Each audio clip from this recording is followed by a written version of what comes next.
Where did this video find you? YouTube, TikTok, or that late-night scroll when you should have been asleep? Wherever it landed, stop what you're doing for 5 minutes. You're about to hear a story where the little guy wins, the greedy fall, and justice hits harder than a cattle stampede. And after you hear this, I need to know, what would you have done in my boots? Write your answer in the comments. I'm Clay. Just a regular guy. A couple years back, I inherited my granddad's ranch. 114 acres of open Texas land, fields, creeks, a busted old barn, and a house that needed more patching than a pair of jeans on branding day. But it was home. Had been in the family for 3 generations. I'd just moved back from working jobs in the city. I was tired of concrete and noise. I wanted peace, space, sky. And that ranch? It was freedom. Or so I thought. Because 2 months after I moved in, I got a letter in the mail. Certified. Sealed. Official. Del Rio Lakeside Homeowners Association. Notice of dues and property violation. I stared at it for a full minute. What? I wasn't part of an HOA. The ranch sat miles outside the nearest town. There weren't even paved roads connecting it to any neighborhood. But I opened the letter, $250,000 in back dues and property violations. I laughed. Honestly, I thought it was a scam. Until a week later, 2 men in dress shirts and polished boots pulled up in a company-branded truck and stepped out like they owned the place. One of them, a guy named Spencer, introduced himself as president of the Del Rio Lakeside HOA. "We've reviewed your property," he said. "You're in violation of multiple zoning rules and owe dues dating back 10 years. I shook my head. "I'm not in your neighborhood."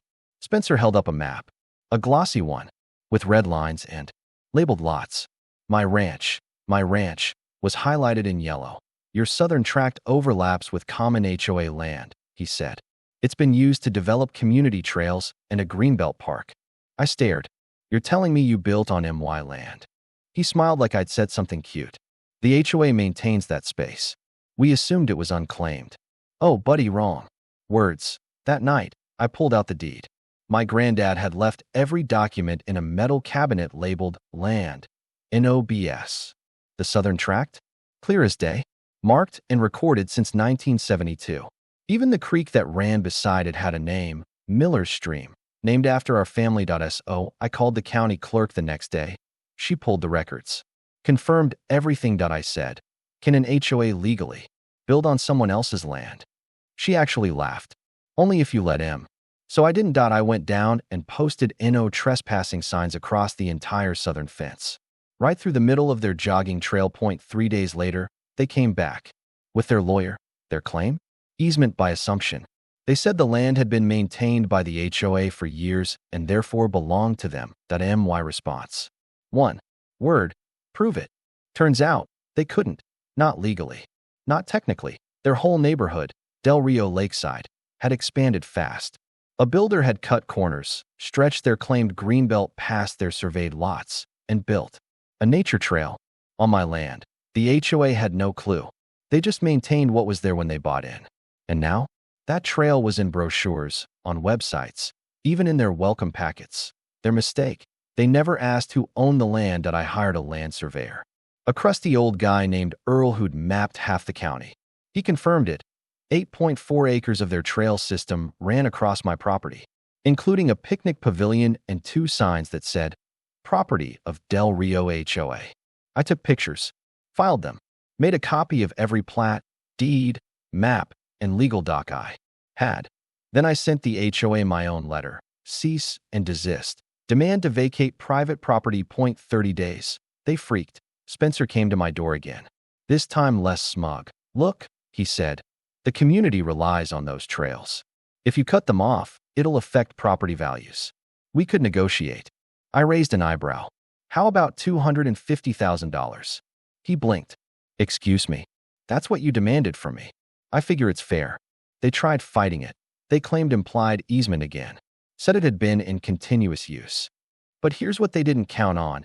Aerial drone footage from my nephew, taken 5 years ago, showing that land completely unused and unmaintained. Overgrown. Old photos from my granddad's journals, documenting the area before their subdivision even existed.